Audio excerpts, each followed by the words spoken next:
Hi awesome people.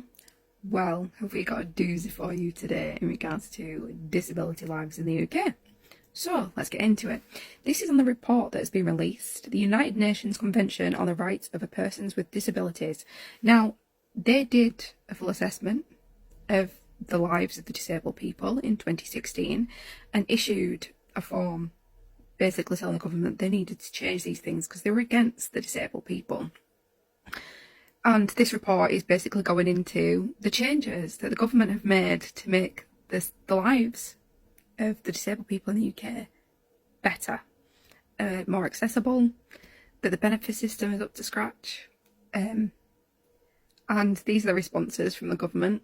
And I'm going to put a link in my link tree, in my bio, so people can go and check it out for themselves because it's a good read and I would definitely recommend doing so. But there's just a few things that I wanted to point it out, so let's get into it. At the top of the report, they have the key issues in regards to disabled people for the UK government, and the key issues, especially the bottom one.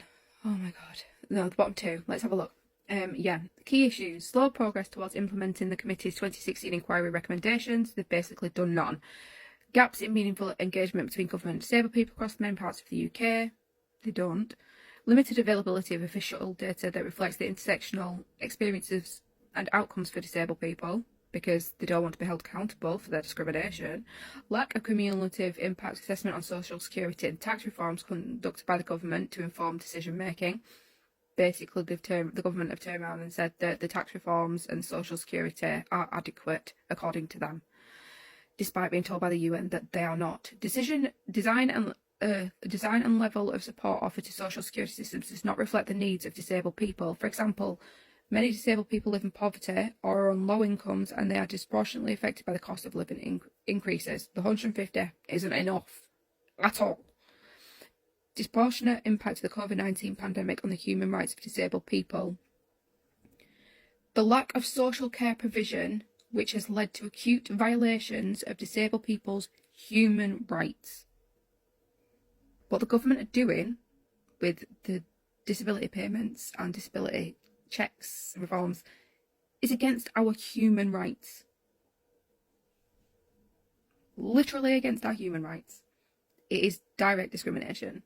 We are not treated fairly. We are treated in a degrading manner and inhumanely, which is against human rights, which is exactly why I use that terminology in my PIP petition. So this just backs it up even more, which is brilliant news. This has been released on the Disability News Service. The government was supposed to go to Geneva to go over the UN Convention and answer to the changes or the things that they haven't changed in regards to the report from 2016. The government have decided they're not going because they don't want to be held accountable in public because they have failed to make changes, basically. And there's a few sections in the UN's report that's come out that I need to highlight because what? I've had to put my glasses on so I can read this because the writing's too small for me. So, the committee recommends that the state party conduct a cumulative impact assessment of the measures adopted since 2010, which are referred to in the present report on the right to independent living and to be included in the community, to social protection, to employment of persons with disabilities. The state party should ensure that such an assessment is rights-based and meaningfully involves persons with disabilities and their representative organisations. There has been no progress towards implementing recommendations. This recommendation is still relevant for all parts of the UK, and the current cost of living crisis, which has disproportionately impacted disabled people, among other groups, has further underscored the need for greater awareness and consideration of the cumulative impact of welfare reforms. Basically, the government didn't do anything. Nothing. And that is the government breakdown for England, saying they basically done nothing in regards to this one. This one is so important, especially the timing for the debate that's coming up.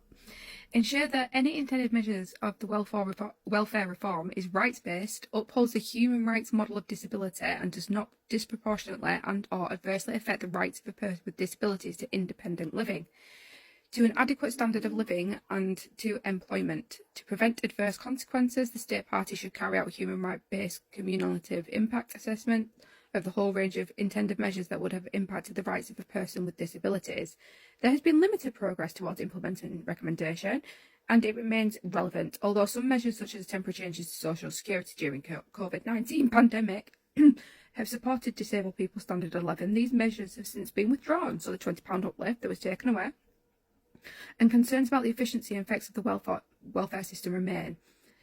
Across the UK, impacts on the mental and physical health of disabled people and on the standard of living and poverty suggest that the welfare system does not align with the human rights model of disability outlined in the CRPD. In addition, the UK government has not undertaken consultation with disabled people across the UK and their organisations in relation to its welfare programmes. UKIM notes the introduction of some rights case protection in Scottish social security frameworks, because obviously the Scottish government changed their welfare system away from PIP to the adult disability payment, and their process is a lot better, so they are actually making changes. But there's something else that I need to point out in regards to this. I'm not going to read all this because it's really long, but this UK and England bit is the important bit from that previous statement that I've read out.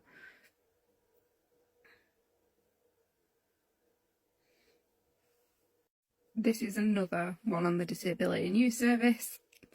17th of August 2023, Human Rights. The Equality and Human Rights Commission, EHRC, is facing fresh accusations that it is failing to hold the UK government to account on disability rights after a high-profile submission to the UN body was branded not fit for purpose. So their response to the UN, basically, in the documentation that I've been reading, is not fit for purpose because they've not made any changes. The Commission was asked to assess the progress of the UK government since it was found guilty of grave and systematic violations of the UN Conventions on the Rights of Persons with Disabilities 7 years ago. 7 years ago. And the disability communities and charities that are fighting the system for us as well. How they managed to maintain an A status as human rights watchdog is beyond my comprehension. That's the EHRC. It's just the latest evidence that suggests that EHRC has become too close to the Conservative-led government and is unwilling to criticise its acts of discrimination and breaches of disability rights. So they're not being held accountable. And now that the UN want to hold them accountable and make that clear in front of public people and the charities that are still going to the Geneva Convention, because the government are refusing to go because they don't want to be held accountable. And because the UN are trying to hold them accountable, they're like, no, we'll reply in March next year. No, how about you reply now? You cannot sidestep the debate. This is all linked. The disabled people are treated horrifically in this country, and nothing is fit for purpose, especially the PIP process. It is degrading, it is inhumane, it is direct discrimination. It's against our own human rights. Hope you enjoyed that one, people. But this is good news for the debate.